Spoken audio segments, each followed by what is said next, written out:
पाऊंगा।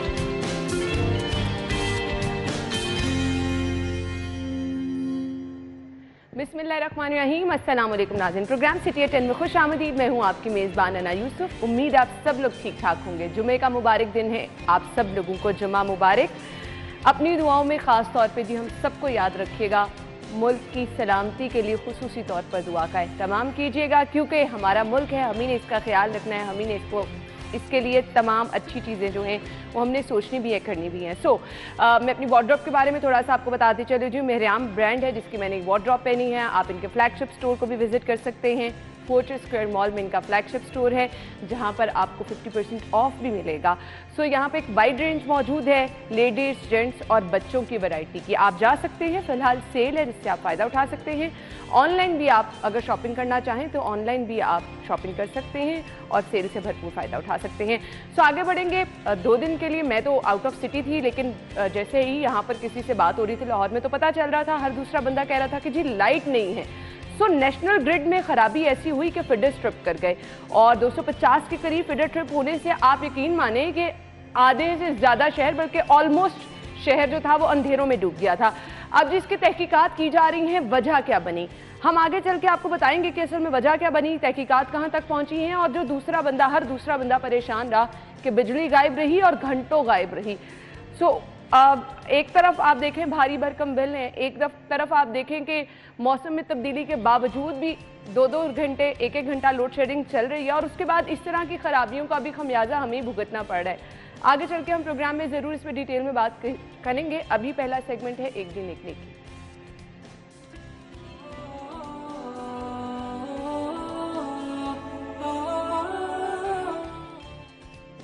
का पैगाम आप तक पहुंचाएंगे।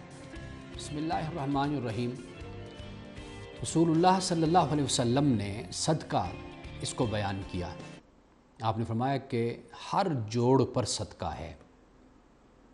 सवारी के मामले में अगर किसी को सवार करना है तो उसको सवार करना भी सदका, उसका सामान उसको देना, उसके सुपुर्द करना, फरमाया ये भी सदका, और अच्छी बात अपनी ज़ुबान से निकालना, आपने फरमाया ये भी सदका।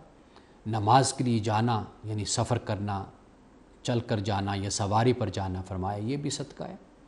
और आपने ये भी फरमाया कि अगर एक मुसलमान किसी दूसरे मुसलमान को मुस्कुरा कर देखता है तो फरमाया ये भी सदका है। और ये भी फरमाया कि अगर किसी शख्स की बेटी बेवा हो जाती है और वापस वो अपने बाप के घर आती है तो उसकी खिदमत करना, उसका ख्याल रखना, उसने सलूक से पेश आना, फरमाया ये भी सदका है। तो गोया कि सदका बड़ा वसी मफ़हूम रखता है और सदका दर हकीकत इस बात की अलामत है कि हम अपने ईमान को और अपने इस्लाम को अल्लाह की बारगाह में ये साबित कर रहे होते हैं कि मौला हम सच्चे हैं, यानी तेरे कहने पर हम तेरी मखलूक का ख्याल करते हैं, तेरे दीन का ख्याल करते हैं और तेरे फरमान के मुताबिक हम अपने माल से तेरी राह में ख़र्च करते हैं। हम माल से मोहब्बत नहीं करते बल्कि हम तुझसे मोहब्बत करते हैं और तुझे माल पर, अपनी जान पर, अपनी इज़्ज़त पर, हर चीज़ पर हम तुझे तरजीह देते हैं। तू ही हमारे लिए सब कुछ है। तो सदका दर हकीकत इस बात की अलामत है। अच्छा जी, ये था जी आज का पैगाम जो कि आप तक पहुंचाया। आज की खबरें क्या हैं? पहली खबर, नेशनल ग्रिड में खराबी, लाहौर में बदतरीन लोड शेडिंग शुरू।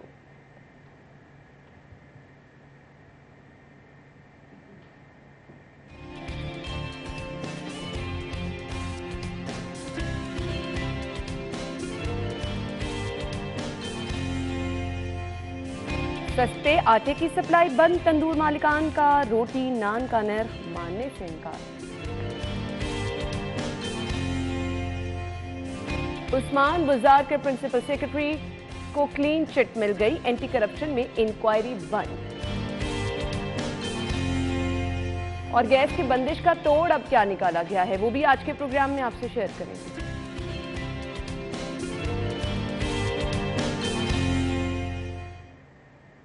Welcome back. खबरें आप जान चुके हैं। हमारे साथ स्टूडियो में हमारे सीनियर रिपोर्टर्स मौजूद हैं। इमरान यूनुस और इरफान मलिक ने हमें ज्वाइन किया है। खुश आमदीद कहेंगे। अस्सलाम वालेकुम। क्या हाल चले आपके?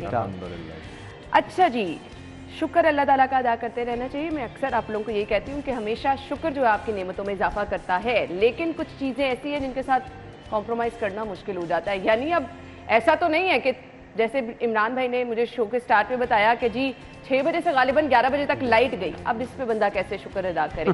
सो फिर आपने शुक्र अदा किया कि बुरा भला कहा? देखें जी, मैंने तो सबसे पहले जब हम ऑफिस, चूँकि ऑफिस में तो अल्हम्दुलिल्लाह बिजली जो है वो 24 घंटे दस्तयाब होती है। बिल्कुल जी, यहाँ पे फिर काम बंद हो जाता है ऑब्वियसली। और जब हम घर गए हैं तो उसके बाद पता चला कि शाम 6 बजे से बिजली बंद है। और गुस्सा मुझे तब आया जब मैं अपने किचन में गया और वहाँ पर सारा किचन में पानी पानी, और मालूम हुआ कि जी फ्रिज का जो सारा ऊपर वाला हिस्सा था बर्फ जो है वो मेल्ट हो गई। कितने मामला डिस्टर्ब होते हैं। उसके बाद मैंने ऑब्वियसली हमारे जो रिपोर्टर हैं शाहिद सिप्रा साहब, उन्हें कॉल की। मैंने कहा जी 9 बज गए हैं और 3 घंटे हो गए हैं, तो लाइट, उन्होंने बताया कि जी वो जो खराबी आई थी नेशनल ग्रिड में वो अभी तक जो है वो बेहतर नहीं हो पाई। और उन्होंने ये आगाह किया कि शहर का 30% हिस्सा इस वक्त अंधेरे में डूबा हुआ है। तो फिर ऑब्वियसली ये सूरत हाल जो है वो सुन के तो फिर सब्र कर लिया, और लोगों के यूपीएस जो है वो भी बंद हो गए, हमारा भी यूपीएस उसी में बंद हो गया। और उसके बाद लाइट जो है वो 10:15 बजे आई और 2 मिनट बाद फिर लाइट चली गई, और रूटीन के मुताबिक 11:15 बजे वो लाइट जो है वो दोबारा आई। और यही हाल जो है वो इन तमाम एरिया में, जिनमें गुलशन रावी है, समनाबाद है, इलामा इकबाल टाउन है और चा मीरा है, और जितने ये सारे इस तरफ के ग्रिड स्टेशंस हैं वो चूँकि मुतासिर हुए थे, तो ये जो तमाम इलाका है ज़्यादातर ये मुतासिर जो है वो हुआ। लाइट जाने का मतलब ये होता है इरफान, पानी भी गायब हो गया। और जैसे कि इमरान भाई ने बताया कि अगर आपने ध्यान नहीं किया तो कुछ चीज़ों में ऐसे फ्रिज का आपका पानी लीक कर गया, बहुत मसाइल हो जाते हैं। सो एक मसले के साथ आपको कितने मसाइल का सामना रहता है। अच्छा जी, थोड़ा सा शुक्रिया, मौसम में तब्दीली आई है, कुछ देर के लिए मेरे ख्याल से आप पंखे के बगैर भी गुजारा कर सकते हैं, लेकिन अभी मैं देख रही हूँ मच्छर बहुत ज़्यादा है, डेंगू का सीज़न है, तो आप मुसलसल पंखा बंद करके भी कॉम्प्रोमाइज़ नहीं कर सकते, ऐसे ही है इरफान? अना बिल्कुल ये बात ठीक है आपकी कि इस लाइट के साथ हमारा जो मामूलात ज़िंदगी है वो सारा इस कदर लिंक हो चुका है कि अब ये पार्ट ऑफ लाइफ है, और ये अगर चला जाए तो ऐसे ही लगता है कि आपका ज़िंदगी का एक हिस्सा जो है वो रुक गया है। और अगर आपने जैसे बात की कि पूरा 30% से ज़्यादा इमरान ने बताया इलाका, ये असल में इशू ये हुआ कि जो कालाशाह काकू से लाहौर में जो एंटर हो रही है लाइन नेशनल ग्रिड से, वो और रावी रोड यहाँ पे ब्रेक डाउन, और इसकी वजह से जो तमाम जो एरिया थे इसके अंदर लाइट चली गई। उसके साथ साथ जो पानी की आपने बात की, ये बिल्कुल बात ठीक है, लाहौर में शायद ही कोई 5 से 10% ऐसा एरिया होगा जहाँ पे बिजली के बगैर पानी आता होगा। अदरवाइज कुछ 90% जो एरिया है वो पानी के ऊपर, पानी तब भी आता है जब आप मोटर चलाते हैं, मोटर चलेगी तो पानी आएगा, और अगर मोटर चला के भी अब का पानी ना आए तो फिर उसके बाद, क्योंकि ट्यूबवेल जो है वो कनेक्टेड है सारे उसी एरिया की लाइट्स। और कभी ऐसा नहीं हुआ, पहले ऐसे होता था कि जितने ट्यूबवेल थे वो उसके साथ कनेक्ट कर दिए जाते थे जनरेटर्स के साथ, लेकिन जब से ये 4 साल पहले पाकिस्तान तहरीक इंसाफ की गवर्नमेंट आई तो इनकी जानिब से इसकी टाइम ड्यूरेशन बना दिया गया कि आपने सुबह 5 से लेकर 9 बजे तक आपको लाइट चलेगी, जो ट्यूबवेल चलेगा, फिर उसके बाद 12 से 2 और फिर शाम 5 से 9 बजे तक। ये 3 टाइम है जिसमें ट्यूबवेल चलता है। और अगर ये इसमें पहले होता था कि 8-8, 10-10 घंटे मुसलसल ट्यूबवेल चलाया जाता है जनरेटर के ऊपर, वो जनरेटर इन्होंने बंद कर दिया। उसकी वजह से अब ये हुआ कि जब भी आप किसी एक एरिया में अगर ट्यूबवेल बंद होगा तो दूसरे एरिया में लाइट आ रही होगी तो उसमें भी पानी नहीं आएगा। ऐसे ही है। तो ये वो चीजें जो साथ लिंक करती हैं। अब बुनियादी वजह क्या बनी बिजली के इतने बड़े ब्रेकडाउन की? कौन कौन से इलाकों में बिजली बंद रही? लाहौरियों को जो मसाइल का सामना रहा वो तो एक तरफ, अब आगे की हमने सोचनी है क्योंकि वो तो टाइम गुजर गया। अब क्या ये मसला जो था वो हल हुआ है या नहीं? तहकीकात का हुक्म दिया गया है? बुनियादी तौर पर इशू क्या सामने आया? शाहिद सिप्रा साहब ने भी ज्वाइन किया है। अस्सलाम वालेकुम सिप्रा साहब। वालेकुम अस्सलाम। शाहिद सिप्रा साहब, सबसे पहले तो ये बताइएगा कि बुनियादी तौर पर इशू क्या बना? ये जो इतना बड़ा ब्रेकडाउन हुआ, 250 फीडर ट्रिप होने का मतलब है क्या मतलब है, बल्कि कितने इलाकों में बिजली गई ये भी हमें बता दीजिएगा, और बुनियादी वजह क्या बनी इस ब्रेकडाउन की ये भी बताइएगा।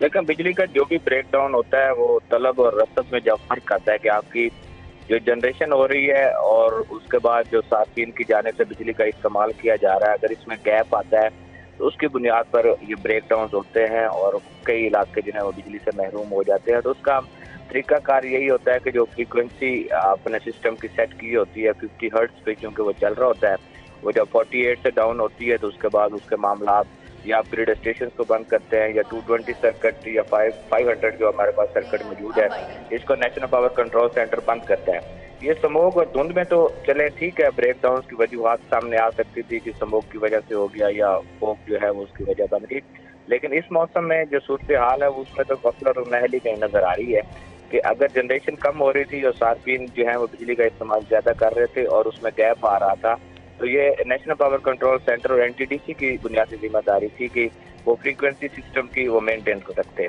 वो फ्रीक्वेंसी डाउन हुई और रिवर्सिंग हुई और उसकी वजह से आपके जो पावर हाउसेज है वो बंद हुए, जो ताहाल बंद हैं। और रात पर आप देखें लाहौर में बिजली की गैर एलानिया लोड शेडिंग होती रही, जो ताहाल जारी है। 250 से अच्छा, आपने वर्ड यूज किया ताहाल जारी है, यानी ये अभी जारी रहेगी और इसी तरह से लाहौरियों को लोड शेडिंग का सामना करना पड़ेगा, ये जो मुसलसल लोड शेडिंग हो रही है। देखिए, गुड्डू थर्मल जो पावर हाउस है वो निकला है, 830 मेगावाट बिजली सिस्टम से निकली है। अगर वो जब तक वापस नहीं आता तब तक सिस्टम बहाल नहीं होता, तो वो बिजली वापस आएगी सिस्टम में जो निकली थी, तो फिर ही है ना कि सिस्टम का मेंटेन कर सकते। अच्छा, 830 मेगावाट बिजली निकली है, सो कितना टाइम फ्रेम है कि इसको बैलेंस किया जाएगा? देखिए, रात में तो जो पावर डिवीजन उनकी जानिब से दावा किया गया कि हमने तमाम इलाके बहाल कर दिए हैं, लेकिन साथ में ये नहीं बताया कि हमने जो शेड्यूल लोड शेडिंग है उस पर वापस आ गए हैं। बहाल करना और गैर एलानिया तौर पर बिजली की लोड शेडिंग करना, ये दो चीज़ें मुख्तलिफ हैं। बहाल तो चलें ठीक है, आप डिस्ट्रीब्यूशन कंपनीज को कह दिया कि अपना सिस्टम चलाएं, गैर एलानिया तौर पर लोड शेडिंग करें। कई ऐसे इलाके गुज़श्ता रोज़ लाहौर में देखें तो 2-2 घंटे मुसलसल वहाँ बिजली बंद रही है, कहीं 3-3 घंटे भी बंद रही है। और इस रात पर घंटे के साथ आप 2-3 घंटे की बात कर रहे हैं, यहाँ तो इमरान भाई कह रहे हैं 6 बजे से रात 11 बजे तक बिजली गायब रही है। हाँ, ये भी हो सकता है, बिल्कुल इसमें कोई बात नहीं है कि 4 से 5 घंटे भी कई ऐसे ग्रिड स्टेशन है जिनको बंद किया होगा।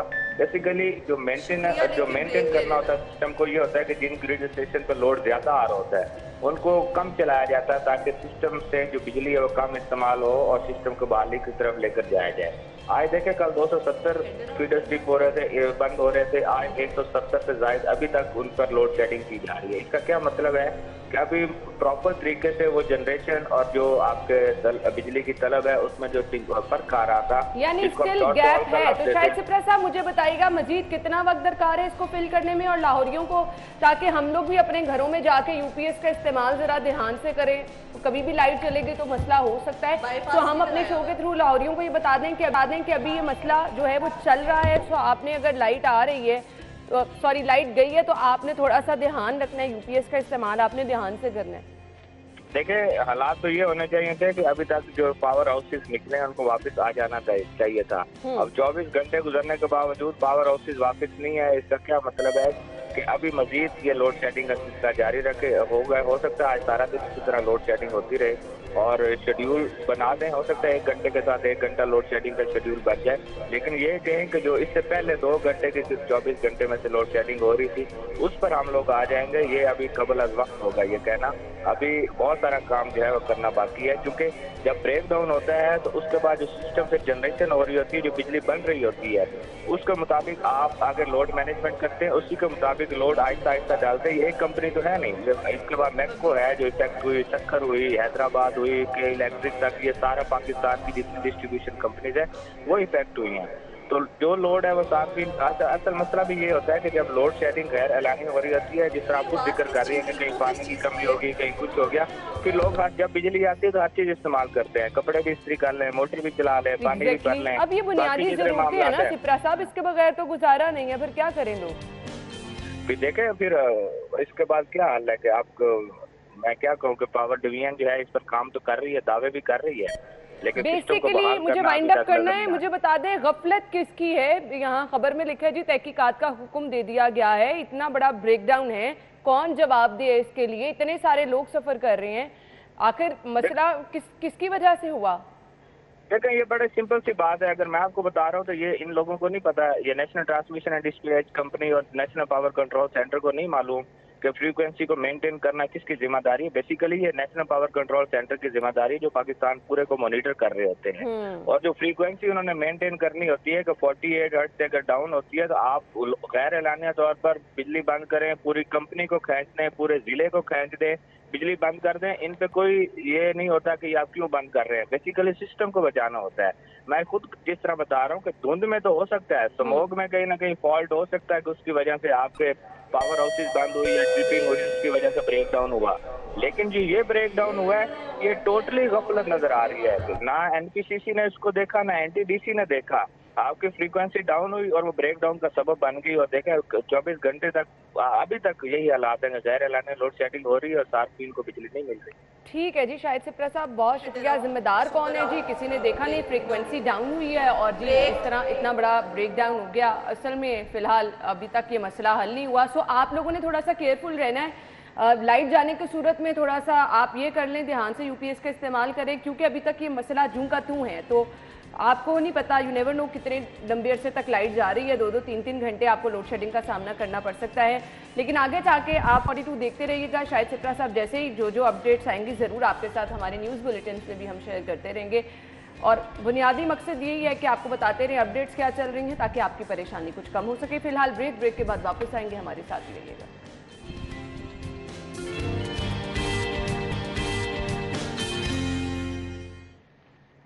Welcome back. और डेली सिटी 42 की आज लीड स्टोरी है जी, सस्ते आटे की सप्लाई बंद, तंदूर मालिकान का रोटी नान का नर्ख मानने से इनकार। डीसी के सरकारी रेट पर रोटी 13 और नान 20 रुपए में फरोख्त नहीं कर सकते। तो अंदाज़ा करें कि यहाँ पे तो मैं चाहे मुझे महंगा नान रोटी खरीदनी पड़े, ये लोग राइट पे हैं। 13 रुपए की रोटी और 20 रुपए में नान किस तरह से कोई फरोख्त कर सकता है, अगर आप आटा ही महंगा होता चला जाएगा। इरफान आपसे आगाज़ कर देते। ना बिल्कुल आप बात ठीक कर रही हैं कि जब उनको सप्लाई नहीं मिलेगी सस्ते आटे की तो उनके लिए तो इश्यूज होंगे। देखिए गैस के नर्क भी बढ़ चुके, बिजली के नर्क भी बढ़ चुके। तंदूर जो है, ये दो चीज़ें जो इसके लिए बहुत अहम है, गैस और बिजली। जब ये दोनों चीज़ें उसको अवेलेबल नहीं होंगी सस्ती, उसके साथ आटा जो है वो अगर अवेलेबल नहीं होगा तो वो किस तरह ये पॉसिबल है। और ये हर एक शख्स का रोना है। आप सब्जी वाले के पास चले जाएं, वो कहेगा जी मुझे महंगी चीज़ मिल रही है तो मैं महंगी बेच रहा हूँ। आप किसी ग्रॉसरी स्टोर पे चले जाएं, वो कहेगा मुझे महंगी चीज़ मिल रही है तो मैं कैसे सेल कर सकता हूँ सस्ती। इसके लिए अब जो ये इशू बना हुआ है कि 13 रुपये की आप रोटी बेचें और 20 रुपये का नान बेचें, ये सरकार ने जो उनके साथ डील करने के बाद ये इसके नर्कनामे जो है वो जारी किए। बताऊं, सरकार ना अपने सर से बात उतारती है। बिल्कुल उसमें होता क्या है, आप देखें ये इशूज अब का नहीं है, ये इशू 1 साल से चल रहा है। 1 साल से रोटी नान बाई एसोसिएशन जो है वो ये कह रही है कि इसके रेट जो हैं वो बढ़ाए जाएं। हुकूमत की तरफ से अपनी नेक नामी कमाने के लिए और ज़िला इंतज़ामिया के लिए कि हम बड़ा आवाम के लिए काम कर रहे हैं, वो रेट नहीं बढ़ाते। उसके बाद क्या होता है कि ये खुद जो है खुद साख्ता तौर के ऊपर महंगाई करना शुरू कर देते हैं। अब भी अगर आप देखें तो 15 रुपये की रोटी मिल रही है और 25 रुपये का नान मिल रहा है, वो जो सादा। अगर तिलों वाला नान होगा जिसे कुलचा कहा जाता है, वो अगर लेंगे तो वो 30 रुपये का कई जगहों के ऊपर मिल रहा है। ये सूरत हाल है। और हमारे डीसी साहब जो हैं वो बड़ा एक्टिव हमें नज़र आते हैं। शायद वो फ़ोटो सेशन के लिए एक्टिव नज़र आते हैं कि हर जगह पे पहुंच जाते हैं, वहाँ पे तस्वीरें भिजवा दी जाती हैं, वहाँ से फुटेजेस 30 सेकंड की मोबाइल क्लिप जो है वो भिजवा दिए जाते हैं कि देखें जी इलाके के अंदर विजिट भी किया जा रहा है। कीमतें जो हैं उसको डिसाइड करने के लिए भी टीमें वर्किंग कर रही हैं। लेकिन होता क्या है, इलाकों को आपने विजिट किया होता क्या है कि यही होता है कि अब नान भाई एसोसिएशन की तरफ से ये कहा गया है कि वो दोबारा स्ट्राइक के ऊपर जाएंगे, वो दोबारा एहतजाज करेंगे, तंदूर बंद कर दिए जाएंगे। लेकिन इनका हल अभी भी इनके पास नहीं निकलना, क्योंकि गवर्नमेंट ने जो आटा सस्ता है उसकी सप्लाई जो रोक दी है वो इलाकों से गायब हो चुका है। जैसे इमरान ने पिछली दफ़ा भी ये बात की थी कि जो यूटिलिटी स्टोर है जिनका एक बड़ा किरदार है जहाँ पे ये सस्ता आटा बेचा जाता है, वहाँ से आटा जो है वो गायब हो जाता है और वो बड़े स्टोरों में पैकिंग चेंज करके बेचा जा रहा है। नहीं, अब मुझे बताएं, इतनी परेशानी है कि आपके घर कोई गेस्ट आ जाए। वैसे लाहौरियों का एक ट्रेंड है कि संडे का नाश्ता तो बाहर से करना होता है, तो 25 रुपए का नान कोई खरीदेगा, तो उसके बाद भी नान का वेट आप नहीं बता सकते कि वो जितना होता है 100 ग्राम का नहीं होगा, या नहीं होगा। तो इस चीज़ को कौन यकीनी बनाएगा? और अगर आटे की सप्लाई बंद हो जाती है तो इमरान भाई 25 रुपए से भी हमें नान महंगा मिलेगा क्या? जी बिल्कुल, 25 रुपए से अभी भी महंगा जो है वो मिल रहा है। अगर बात की जाए जो इस वक्त गैस की सूरत हाल है, चाहे उसके नर्ख के हवाले से बात कर ले या गैस लोड शेडिंग के हवाले से बात कर ले, चूँकि अभी सर्दी आई नहीं है लेकिन गैस लोड शेडिंग जो है वो हो रही है। इस वजह से लोगों, ज़्यादातर शहरियों का इन्हिसार जो है वो तंदूर की रोटी पर होता है नॉर्मली। अब आगे तो आप अब घर रोटी बना ही नहीं जी सकते। बिल्कुल, अब तंदूरों पे जो रेट चल रहे हैं, जिस तरह आप इरफान ने बयान किया, इसी तरह मैं अगर अलामा इकबाल, मैं सिर्फ इकबाल टाउन के हवाले से बात करूं, वहाँ पर भी यही सूरत हाल है कि 25 रुपये का नान है और अगर आपको वो तिलों वाला और थोड़ा बेहतर चाहिए तो वो 30 रुपये का है। अच्छा, इन कीमतों को आपकी ज़िला इंतज़ामिया की जिम्मेदारी है, महकमा फूड की नहीं है, ज़िला इंतज़ामिया की है। ज़िला इंतज़ामिया के जो मजिस्ट्रेट हैं इस चीज़ को अभी तक जो है वो कंट्रोल नहीं कर पाए कि सरकारी निरखों पर इसकी फ़रोख्त जो है वो यकीनी बनाएं। अच्छा, उस पर सोने पे सुहागा क्या किया है कि अब जो सरकारी आटा जो इनको फराहम होता था वो बंद कर दिया गया है। अब फ़ाइन जो है वो ऑलरेडी मार्केट से महंगा मिल रहा है, फ़ाइन आटा जिसे खमीर होता है, सारा कुछ होता है, वो महंगा मिल रहा है। तो अगर हम इनकी बात करें कि पूरे शहर में, लाहौर शहर में 15,000 के करीब तंदूर हैं, ये वो तंदूर हैं जो बड़े बड़े तंदूर हैं। बाकी जो होटल्स के साथ अटैच तंदूर हैं वो भी 5,000 से ज़ायद हैं, टोटल 20,000 के करीब तंदूर हैं। और अगर आप उन्हें सरकारी निरखों पर आटा जो है वो फराहम नहीं करेंगे, जिसकी सप्लाई आपने अब बंद कर दिया, तो वो फिर अपनी मनमानी कीमतों पर बेचेंगे, इनका कसूर नहीं है, मनमानी कीमतों पर अब बेचेंगे। अब आप ये देखें कि रोटी जो है वो 13 रुपये सरकारी निर्ख जो है वो ज़िला इंतज़ामिया ने मुकर्रर की हैं और 20 रुपये नान के किए हैं, लेकिन इन कीमतों पर तो ऑलरेडी सेल हो ही नहीं रही। अब ये मजीद बढ़ेगा, अब ये मजीद बढ़ेगा, और ऊपर से जो इन्होंने हड़ताल की धमकी दे दिया, तो फिर उस पर क्या करेंगे आप? हाँ, फिर उस पर कोई ऑप्शन नहीं रह जाती। फिर आगे आपको मजीद अगर कहीं पे 30 रुपए का नान भी अगर खरीदना पड़ेगा तो लोग क्या करें, उनके पास ऑप्शन कोई नहीं, उनको खरीदना पड़ेगा। लेकिन ये सूरत हाल बहुत जी संगीन है। अगर इस तरह से मसाइल रहे, कोई देखने वाला, कोई पूछने वाला ना हुआ, तो फिर आवाम का पुरसाने हाल कौन है? आप बुनियादी चीज़ें, सस्ती चीज़ें जो कभी थी वो भी आवाम की पहुँच से अब दूर होती चली जा रही हैं। मेरे ख्याल से सब्जियां, गोश्त, इसके बाद हमें ये भी कहना पड़ जाएगा कि अब नान रोटी भी आपने खरीदनी है तो उसके लिए भी आपको अच्छे खासे पैसे दरकार होंगे। खैर, अब अगली खबर की तरफ बढ़ते हैं। उस्मान बुज़दार के प्रिंसिपल सेक्रेटरी टी को क्लीन चिट मिल गई है। एंटी करप्शन में इंक्वायरी बंद, बड़ी जल्दी मामला हल हो गया। इरफान बिल्कुल, ये ताहिर खुर्शीद साहब है, टी के जिनको कहा जाता था, और इनके मामला जो है वो एंटी करप्शन में ठीक हो गए। एंटी करप्शन क्योंकि आप देखें पंजाब के ज़ेरे साया वर्किंग करता है, और पंजाब हुकूमत ने जो केसेस बने थे उस्मान बुज़दार पे, इनको तो स्टार्टिंग में ही क्लीन चिट दे दी थी। हाँ जी, क्योंकि डीजी एंटी करप्शन जो थे वो लाए इसी वजह से गए थे कि उन्होंने इन केसेस की तहकीकात जो हैं उसको मेरिट के ऊपर करना है, और मेरिट शायद यही था कि जिसके ऊपर करप्शन के इल्ज़ाम थे वो उसको क्लियर कर दिया गया। लेकिन उसके साथ मुझे ये चीज़ नहीं जो है वो बड़ा डिस्टर्ब करती है कि जब पाकिस्तान तहरीक इंसाफ के जो रहनुमा हैं, इमरान खान चेयरमैन है, वो जलसों में आके कहते हैं कि इन लोगों ने अपने केसेस ख़त्म करवाने के लिए अफसरान की तैनातियां की। भाई, अब ये जो हो रहा है ये कौन कर रहा है? आपकी पंजाब में हुकूमत है, आपका पंजाब में डीजी है, उसके बाद आपके ही वो तमाम जो हरकारे थे, जिसमें फराग होगी थी, जिसमें उस्मान बुज़दार थे, जिसमें ये टीके थे, और इसके साथ साथ दाम चीजें आपने सोशल मीडिया पर सबूतों के साथ देखी हैं, फिर इनको क्लीन सोशल मीडिया के अलावा ना, सोशल मीडिया के अलावा दस्तावेजाती सबूत इनके पास हैं, महकमों के पास, इदारों के पास, ये सारी चीजें मौजूद है। ये वाली क्लीन चिट आती कहाँ से है? देखिए, ये क्लीन चिट वैसे ही मिलती है जिसके बारे में खान साहब कहते हैं कि मुझे अपना आर्मी चीफ नहीं चाहिए, मुझे अपना आईजी नहीं चाहिए, मुझे अपने लिए नैब का चेयरमैन नहीं चाहिए, क्योंकि मैंने जो है कोई करप्शन नहीं करनी, मैंने किसी को इन लोगों को किसी के इस्तेमाल में नहीं लाना।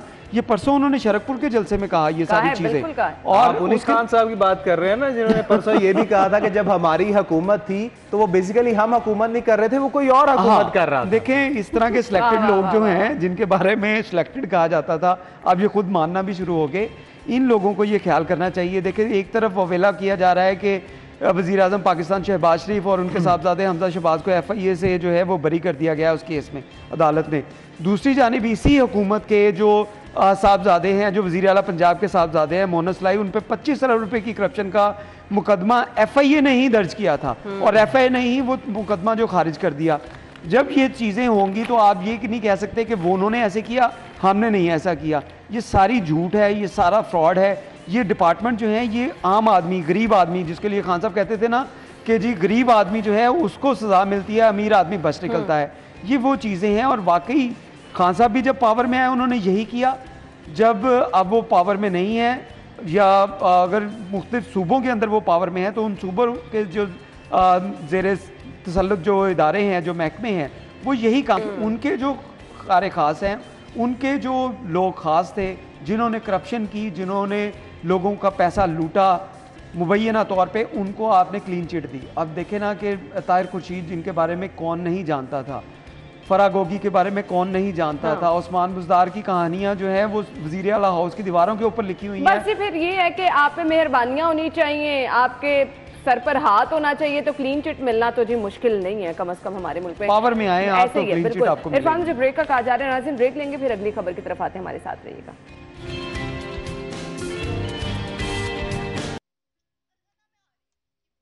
लंबा है। खबर ये है जी, गैस की बंदिश का तोड़ निकाला गया है। सुई नॉर्दर्न ने होम डिलीवरी के लिए 1 लाख सिलेंडर खरीद लिए हैं। मतलब आप गैस तो बना नहीं पा रहे, लोगों तक आम रसाई उसकी मुमकिन नहीं बना रहे, होम डिलीवरी कैसे होगी? और ये नहीं बताया गया।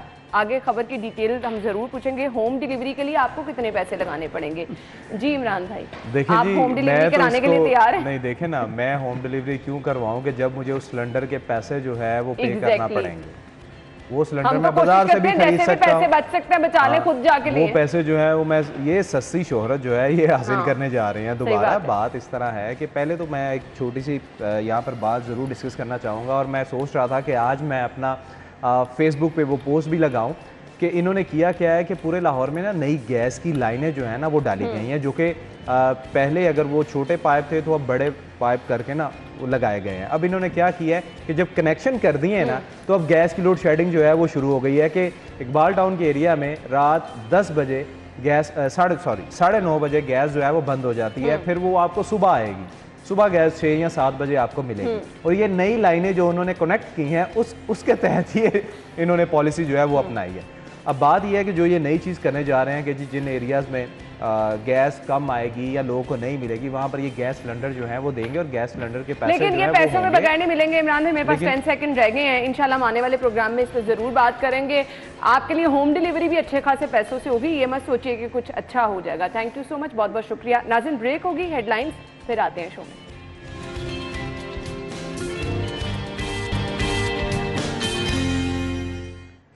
खुशामदीद। हम आपको एक बार फिर से शो में कहेंगे। अक्सर हम आपके साथ इस तरह के शोज़ जो हैं वो इसीलिए शेयर करते हैं कि मकसद इसका सिर्फ ये होता है कि वो ख़वातीन जो कि फील्ड में बढ़कर काम कर रही हैं उनके हकूक़ के तहफ़्फ़ुज़ को यकीनी बनाया जा सके। ऑल्दो टाइम बहुत चेंज हो चुका है, लेकिन बावजूद इसके बहुत सारी ख़वातीन को मुश्किलात का सामना रहता है। वर्क प्लेस पर आपको हरासमेंट का सामना भी रहता है। फिर इसके अलावा एक बहुत बुनियादी और अहम नुक्ता ये है कि विरासती हक जो है वो ख़वातीन को नहीं दिया जाता, उससे महरूम रखा जाता है। अब इन चीज़ों में इंसाफ खातून को कैसे मिलेगा? बहुत सारे इदारे इसके लिए काम कर रहे हैं। अनफॉर्चुनेटली हम लोगों को पता नहीं कि कौन सा ऐसा प्लेटफॉर्म है जहाँ पर हमें जाने और अपने लिए हमें जो है वो हमारा हक जो है हमें दिलवाया जा सकता है। कैसे पॉसिबल है? कैसे एक खातून अगर उसको महसूस हो रहा है कि कहीं पर उसके साथ हैरेसमेंट हो रही है या फिर कहीं पर उसके हकूक़ को दबाने की कोशिश की जा रही है, तो कहाँ जाके वो रब्ता कर सकती है, किस तरह की अपनी शिकायत दर्ज करा सकती है? और वो जो एक हमारा सोसाइटी में वो एक इशू बन चुका है, स्टिग्मा सा बन चुका है, अच्छा जी खातून कहीं पर जाएगी तो जी बहुत ज़्यादा इशू हो जाएगा, फैमिली वाले क्या कहेंगे, इन चीज़ों से बाहर आने की ज़रूरत है। हमारी आज की मेहमान जिनका तारुफ मैं आपके साथ कराना चाहूँगी जी, नबीला हाकिम खान साहिबा ने हमें ज्वाइन किया है, सूबाई खातून मुहतसिब पंजाब हैं। अपनी मेहमान को खुश आमदीद कहेंगे। अस्सलाम वालेकुम। वालेकुम सलाम। क्या हाल चले आपके? आई एम गुड, आप कैसे हैं? अल्हम्दुलिल्लाह, थैंक यू सो मच, बहुत बहुत शुक्रिया। आज हम ख़ास तौर पे कुछ ख़वातीन से रिलेटेड इश्यूज़, मसाइल जो कि हम कह रहे हैं कि इतनी तरक्की कर जाने के बावजूद भी एग्जिस्ट करते हैं और बहुत सारी ख़वातीन इससे परेशान भी हैं।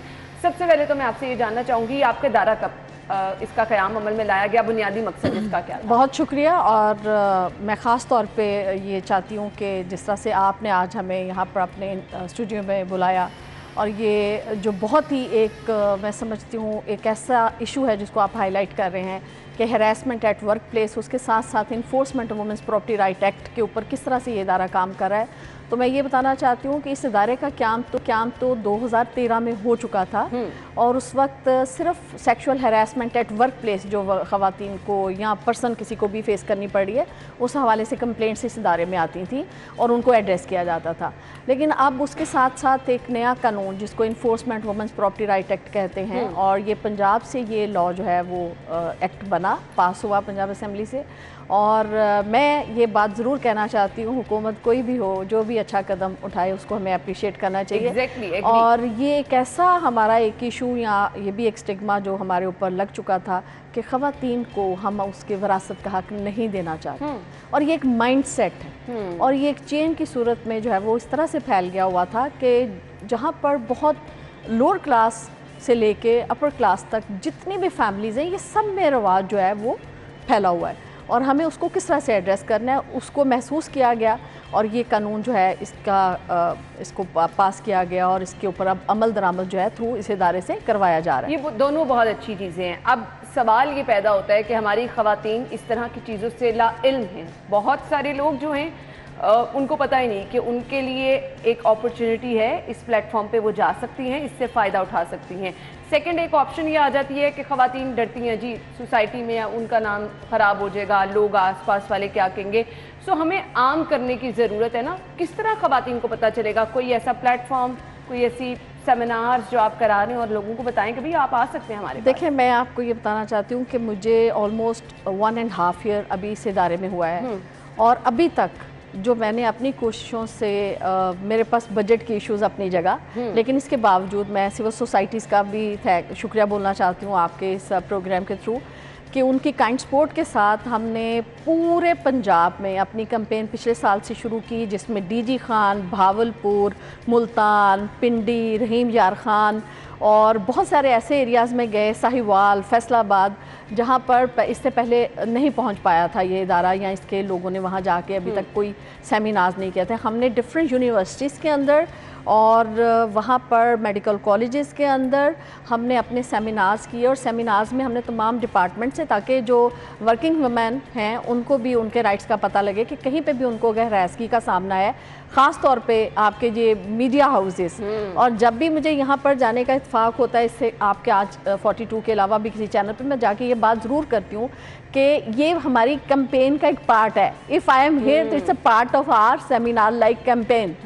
सो अवेयरनेस कैंपेन का एक पार्ट है कि हम आपके पास मौजूद हैं और आज हम आपसे एक कमिटमेंट भी लेकर जाएंगे कि आप अपने इस इंस्टीट्यूशन में विजिबल प्लेस के ऊपर कोड ऑफ कॉन्डक्ट भी लगाएं, जिसके अंदर लिखा हुआ है कि ख़वातीन जो इस इदारे में काम कर रही हैं उनको किस तरह से आपने एक कंड्यूसिव एटमॉस्फेयर देना है, वर्क प्लेस में उनके लिए किस तरह से कंफर्ट्स देनी है उनको, ताकि सब लोग इससे अवेयर रहें। और जब आप जहाँ हो और वहाँ आपको खुद पता ना हो तो आप किसी को क्या बताएंगे? ये बहुत ज़रूरी है। अगर हम अपने इदारे की बात करें तो क्योंकि मुझे 10 साल हो गए यहाँ से जुड़े, तो अल्हम्दुलिल्लाह हमारा इदारा इस हवाले से बहुत सेफ भी है। लेकिन हर जगह ये चीज़ें आप तक पहुँचाना ज़रूरी है ना। बेसिकली हम अवेयरनेस के लिए ये शो कर रहे हैं। देखिए, ये मैंने अवेयरनेस का पार्ट का है। बिल्कुल बिल्कुल, मतलब ये नहीं है कि यहाँ ऐसा कुछ हो रहा है, अल्लाह का बहुत शुक्र अदा करना चाहिए, लेकिन ये भी कैंपेन है। आपने पूछा ना हम किस तरह लोगों को अवेयर कर रहे हैं। सो हम पूरी कोशिश कर रहे हैं कि अब हम डिविजनल हेडक्वार्टर्स के अलावा हम डिस्ट्रिक्ट्स में जा रहे हैं, तहसील्स में हमारा पूरा साल का कैलेंडर बन चुका है, क्योंकि जब आपका जून 30 को आपका एक फाइनेंशियल ईयर का एंड होता है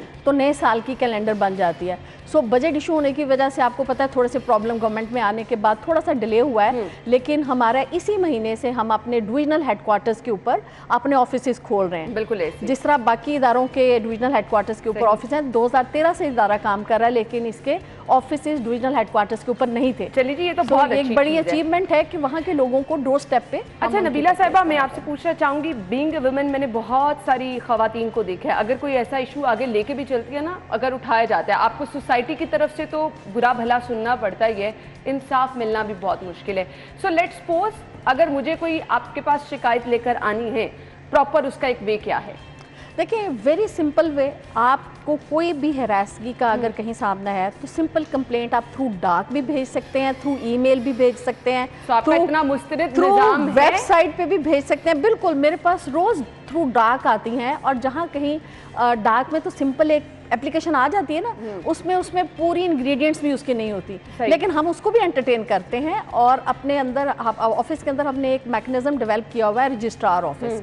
जब वो कंप्लेंट उनके पास जाती है तो वो जितनी इंग्रेडिएंट्स उसकी होती हैं कि इसके साथ कोई अटैचमेंट डॉक्यूमेंट चाहिए, और अगर लिखने में कोई ऐसा सेंटेंस है जिसमें उनको क्लैरिटी चाहिए तो हम उनको गाइड भी करते हैं और उनको फ़ोन कॉल के ऊपर बताते हैं कि we have receive your complaint और कंप्लीट करिए इसको। और ग्रेजुअली जैसे ही हमारे पास फाइल कंप्लीट होती है, हम विद इन 3 डेज़ के नोटिस पे रिस्पोंडेंट को कॉल कर लेते हैं। सही, तो हमारा बहुत स्पीडी ये काम है, इसमें हम डिले नहीं करते। यानी आपके ऑफिस भी आया जा सकता है, टेलीफोन कॉल भी की जा सकती है, थ्रू डाक, ईमेल आप अपनी शिकायत दर्ज करा सकते हैं। बड़ा बुनियादी कंसर्न होता है लोगों का कि उनका नाम, उनकी चीज़ें सिगाए राज में रखी जाएं, ताकि ऑब्वियसली हमारी सोसाइटी में ये चीज़ें थोड़ी सी उस तरह समझी भी नहीं जाती ठीक, इस चीज़ को कैसे यकीनी बनाया जाता है? देखिए, इस लॉ के अंदर ख़ास तौर पे ये बात है कि ख़ास तौर पे हैरेसमेंट के केसेस में हम कॉन्फिडेंशियलिटी का जो एक कंसर है उसको सामने रखते हैं, और हम किसी से भी, बल्कि हमारे पास कुछ लोगों ने इसको बहुत माइंड किया इंफॉर्मेशन डिपार्टमेंट से कि हमें डाटा दें। जब हम उनको डाटा देते तो वो कहते हैं विद द नेम्स दें, किसने की, किस ऑफिसर के खिलाफ की, किस डीजी के खिलाफ एक्शन हुआ, किस बड़े ऑफिसर्स के नाम दो हमें। ये हमने कहा ये कॉन्फिडेंशियल है, हाँ, हम आपको नहीं बता सकते, ना ही खातून का नाम, ना ही उस इदारे के जिसके खिलाफ वो कंप्लेंट हो। सही। तो ये देखें ना, ये ऐसी चीज़ है, हमने ये देखें, ये कोशिश है कि खातून अपना हक भी हासिल करे और उसकी जो अना है उसको ठेस भी ना पहुंचे। सही। अच्छा जी, अब मुझे ये बता दीजिएगा, आपके पास एप्लीकेशन आई, उसका प्रोसीजर क्या है, कितने टाइम फ्रेम में उसका मामला जो है वो हल हो जाता है? हैरेसमेंट में हमारे पास है कि within 3 days after receiving the complaint we have to give the notice to respondent, और अगर वो पहले नोटिस पे नहीं आता तो हम दूसरे और तीसरे नोटिस पे उसको पॉसिबल करते हैं। सही। जैसे वो आता है, उसका रिटर्न रिप्लाई आता है, उसके बाद दोनों को राइट दिया जाता है कि जिसने एलिगेशन लगाई है वो कंप्लेनेंट जो है उससे क्रॉस क्वेश्चनिंग करे ताकि वो अपने एलिगेशन को साबित करे। सेम इसी तरह जो रिस्पोंडेंट है उसको भी इसी तरह से मौका दिया जाता है कि वो क्रॉस क्वेश्चनिंग करके वो अपने डिफेंस में उस एलिगेशन को अपने डिफेंस कर सके। उसके बाद जब फाइल कंप्लीट हो जाती है, और इसमें आपको एक चीज़ और बताऊं, इसमें कोई डॉक्यूमेंट्री एविडेंस नहीं चाहिए हमें। ठीक है। हमें कोई वीडियो रिकॉर्डिंग नहीं चाहिए, जो आप देख रही हैं आजकल, तो कोई वॉइस रिकॉर्डिंग नहीं चाहिए। अगर हमारी अपनी सेटिस्फेक्शन है, ये बहुत बड़ी जिम्मेवारी बेशक है बिलाशुबा, लेकिन हमारी सेटिस्फेक्शन है, फाइल बता रही है, जस्टिस बता रहे हैं, बॉडी लैंग्वेज बता रही है, तो हम उसके ऊपर अपनी जजमेंट देते हैं। ठीक है। और उसको कम से कम सजा भी दी जा सकती है, सेंश्योर वगैरह, वार्निंग, या उसकी माइनर पेनल्टीज, और ज़्यादा से ज़्यादा टर्मिनेशन भी हो सकती है 21वें ग्रेड तक के किसी भी ऑफिसर की, और उसको जबरी रिटायरमेंट भी दी जा सकती है। सो इस तरह के तमाम सज़ाएं इस कानून के अंदर मौजूद हैं, और मैं नहीं समझती कि कोई और कोर्ट इतनी एम्पावर है कि इस तरह के केस को टेकअप कर सकती हो। से कि ये बहुत अच्छा इनिशिएटिव है। सो हमने अभी एक ब्रेक की तरफ जाना है, जब वापस आएंगे तो वो खवातीन जो कि विरासती हक की वजह से परेशान हैं, उनके लिए भी ये प्लेटफॉर्म मौजूद है। अगर उनको विरासत में हक नहीं दिया जा रहा तो उसका क्या तरीक़ेकार है, किस तरह से आप अपनी शिकायत लेकर आ सकते हैं, उसकी ब्रेक के बाद स्टे विद अस।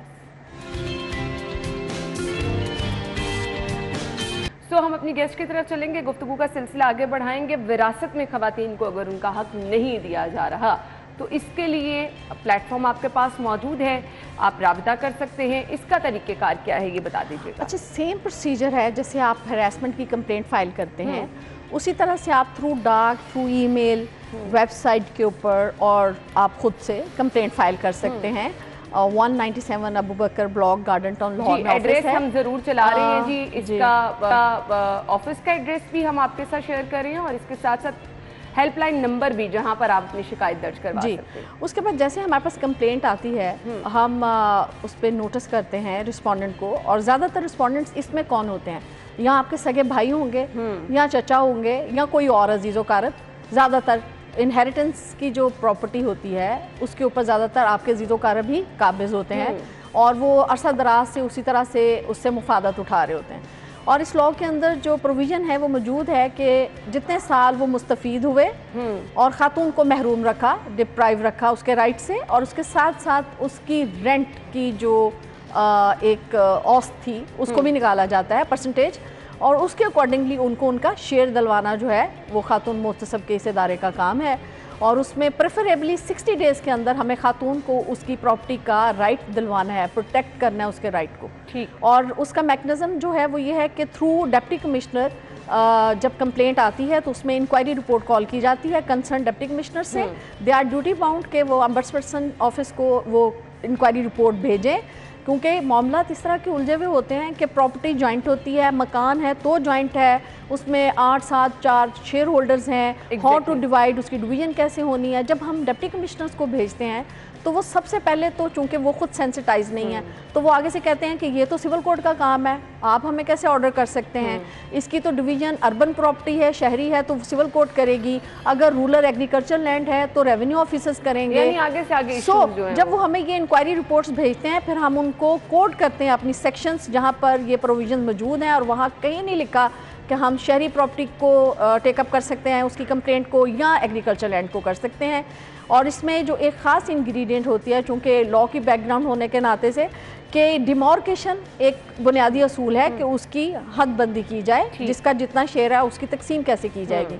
तो हम उनको लिख के भेजते हैं कि आप जहाँ एग्रीकल्चर लैंड है तो वहाँ आप डिमार्केशन की एप्लीकेशन लेकर उसके ऊपर स्पीडी करा के हमें रिपोर्ट कर दें। ठीक है, क्योंकि अगर हम एक वंडा तकसीम, इसको आम फहम लफाज में बोला जाता है, एक वरासत जिसकी है, जब वो एग्रीकल्चर लैंड के ऊपर जब कंप्लेंट फाइल करते हैं किसी भी रेवेन्यू ऑफिसर के पास, तहसीलदार के पास जाती है, तो उसमें साल लग जाते हैं, वो तकसीम डिमार्केशन ही नहीं हो पाती। अगर हो जाए तो एपिलेट फोरम एडिशनल कमिश्नर के पास जाएगी, कमिश्नर के पास जाएगी, फिर मेंबर बोर्ड के पास जाएगी, फिर हाई कोर्ट में जाएगी, फिर सुप्रीम कोर्ट में जाएगी। सो हम कोशिश कर रहे हैं, ये लॉ की जो खूबसूरती है यही है कि हमें उसका राइट प्रोटेक्ट करना विद इन 60 डेज। लेकिन 60 डेज में नहीं हो पाता, लेकिन साल से ज्यादा, लेकिन हम साल से ज्यादा अभी तक हमारी कोई ऐसी एवरेज नहीं कि हमने जाने दिया। अच्छा नबीला साहिबा, अब ये पूरा एक प्रोसीजर आपने बताया, तो मैं यहाँ पर आपसे जरूर, मतलब एज अ व्यूअर बहुत सारे लोग सोच रहे होंगे ना जो इस अपॉर्चुनिटी को अवेल करना चाह रहे हैं, फीस वगैरह इसकी क्या चार्ज की जाती है? इसकी कोई फीस नहीं है, it's free of cost. Don't tell me. Yes, मतलब आपका इतना लंबा प्रोजेक्ट चल रहा है और इस पे कोई फीस नहीं। हम फोटोकॉपी भी अपने वहाँ से खुद करवा के उनको देते हैं। अगर कंप्लेंट की कॉपी किसी को चाहिए तो हम वहाँ से खुद अपनी फोटोकॉपी से उसको देते हैं। और इसके ऊपर जो कंसर्न डिप्टी कमिश्नर है, अगर वो कंप्लाइंस नहीं करते तो जस्टिस हाई कोर्ट की पार्ट खातून मोहतसिब के पास मौजूद है, जिसके थ्रू उनके खिलाफ। यहाँ तो इन मामलात में ढेरों लोग पैसे लगा देते हैं, साल हर साल लग जाते हैं। अभी भी कंप्लेंट्स आ रही हैं, अभी भी कंप्लेंट्स ऐसी आ रही हैं, और इंशाल्लाह आहिस्ता आहिस्ता चेंज आएगा और हम इसके लिए कोशिश कर रहे हैं। मैं यहाँ पर ज़रूर अब वो ख़वातीन जो कि इस चीज़ को अवेल करना चाहती हैं, अदालतों के चक्कर लगा के थक गई हैं, भाई थोड़ा सा अपने आप को जो है वो एक्टिव कीजिए। आपके पास इतना ज़बरदस्त इदारा मौजूद है जो कि आपको रिप्रेजेंट करने के लिए तैयार है, आपको राइट ट्रैक हमने अपने शो के थ्रू दिखा दिया है, सो आप जा सकती हैं। तो ये तो बहुत अच्छी अपॉर्चुनिटी है। मैं बिल्कुल भी नहीं इस चीज़ को मैं सोच रही थी। अच्छा, हम आपको दावत देना चाहते हैं, विजिट करिए हमारा ऑफिस और देखिए हम किस तरह से काम कर रहे हैं। काफ़ी सारे चैनल्स ने आके वहाँ पर अपनी थोड़ी सी वीडियोस रिकॉर्डिंग, शॉर्ट रिकॉर्डिंग हम करते हैं।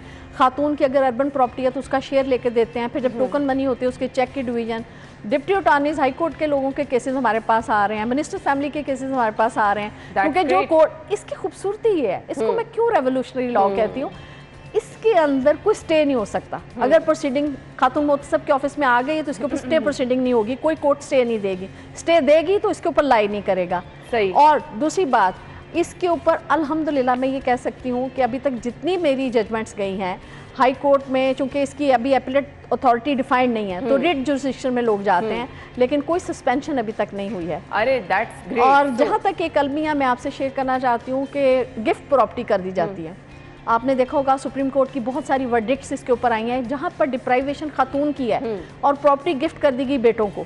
तो वहां पर सुप्रीम कोर्ट ने भी बहुत इसके ऊपर, उसके ऊपर हम फॉलो करते हुए मैंने कुछ जुबानी गेस्ट जो थे उसको भी ब्रेक कर दिया, जहां पर मुझे बड़ा चैलेंज का भी सामना करना पड़ा कि हाउ यू टेकिंग इट, क्योंकि इसमें ये कौसाई जुडिशियल है, ये कोर्ट वर्क जो है ये कौसाई जुडिशियल है। इन डेप्थ इंक्वायरी हम नहीं कर सकते, जहां रिक्वायर्ड एविडेंस मैटर होगा वो हमें नहीं करना चाहिए। यानी आप मेहनत करें तो कोई ना कोई हल तो निकाला ही जा सकता है। खवातीन को मैसेज आप क्या देना चाहेंगे? मैं खवातीन को ये मैसेज देना चाहूंगी कि आपको खुद अपनी आवाज़ उठाने की ज़रूरत है। इदारे मौजूद हैं, कानून मौजूद है, थोड़ी सी हिम्मत करिए, अपने अंदर हिम्मत पैदा करिए।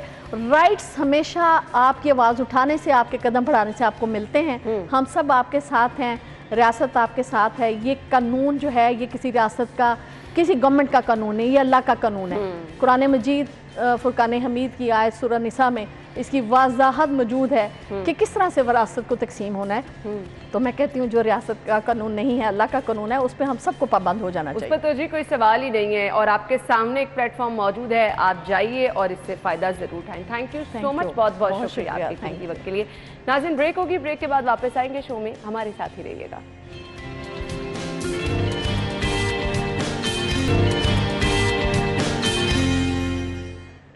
खुश आमदीद आपको एक बार फिर से शो में कहेंगे, और सेगमेंट शामिल करने वाले हैं हम हेल्दी टिप।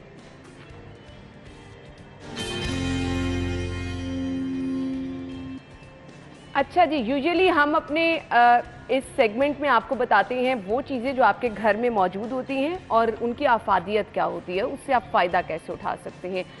आज क्योंकि वर्ल्ड एग डे मनाया जा रहा है, सो अंडे की अफादियत क्या है हमारे लिए इसकी ग़िज़ाई अहमियत क्या है, कितना ज़रूरी है हर रोज़ अंडे का इस्तेमाल, बच्चों, बड़ों, बूढ़ों के लिए कितना ज़बरदस्त है इसका इस्तेमाल। कुछ हैरानकुन चीज़ें आज हम वर्ल्ड एग डे पर आपके साथ शेयर करेंगे। अच्छा जी, अंडे की ग़िज़ाई अहमियत क्या है, इससे तो बिल्कुल इनकार नहीं किया जा सकता। किसी भी न्यूट्रिशनिस्ट के पास चले जाएं, किसी भी डॉक्टर के पास चले जाएं, आप बच्चे की ग़िज़ा पूछ लें, अंडा उसका लाजमी जुज़ कहा जाता है। मौसम आगे से चेंज हो रहा है, सो आप अगर अंडे का इस्तेमाल अपने बच्चों के लिए लाजमी हर रोज़ एक करवाएंगे तो जी उनके लिए बहुत अच्छा है। रिच विटामिन्स का सोर्स है, आपकी ग़िज़ाई किल्लत जो है उसको पूरा करता है। बच्चों के साथ साथ बड़ों के लिए भी अंडे की अफादियत बहुत ज़्यादा ज़रूरी है।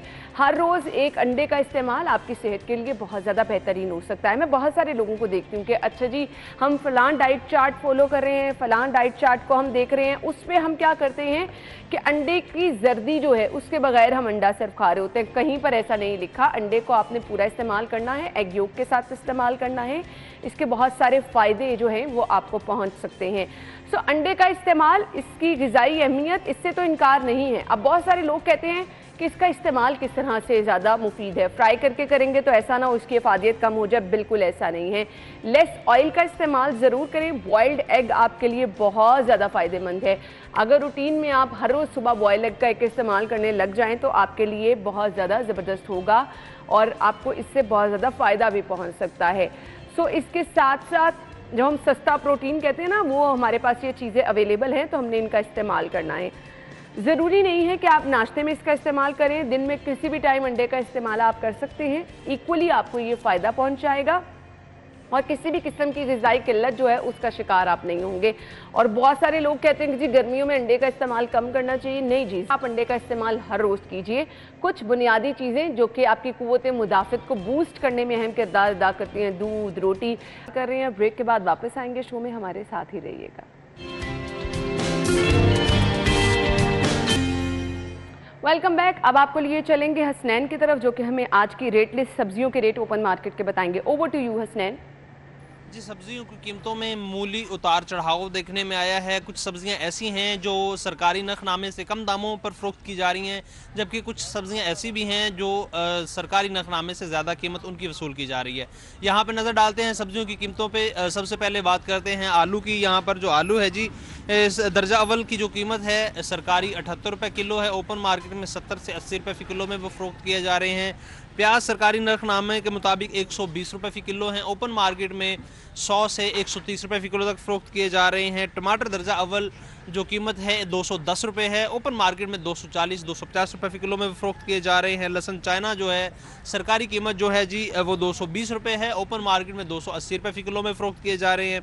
अदरक चाइना 275 रुपये सरकारी कीमत है और ओपन मार्केट में 280 से 300 रुपये फ़ी किलो में वो फ़रोख्त की जा रही है। रेड लिस्ट के मुताबिक बंद गोभी 100 रुपये फ़ी किलो, जबकि जो फूल गोभी है वो 105 रुपये फ़ी किलो है। ओपन मार्केट में बंद गोभी और फूल गोभी 100 से 110 रुपये फ़ी किलो में फ़रोख्त की जा रही है। इसी तरह बैंगन की जो कीमत है वो 58 रुपये है, ओपन मार्केट में 60 और 70 रुपये फ़ी किलो में फ़रोख्त किए जा रहे हैं। शिमला मिर्च जो रेड लिस्ट है उसके मुताबिक 235 रुपये फ़ी किलो 335 रुपये उसकी कीमत है, ओपन मार्केट में 320 से लेकर 340 रुपये फ़ी किलो में वो फ़रोख्त किए जा रहे हैं। इसी तरह जो लीमू है सरकारी कीमत 185 रुपये है, ओपन मार्केट में 200 रुपये फ़ी किलो तक फ़रोख्त किए जा रहे हैं। ठीक है हसनैन, थैंक यू, आपने सब्जियों की कीमतें हमें बता दी। नाज़रीन, इसी के साथ ही प्रोग्राम का वक्त इख्तिताम को पहुंचा। कल मुलाकात होगी आपसे, तब तक के लिए इजाज़त दीजिए। अल्लाह हाफ़िज़।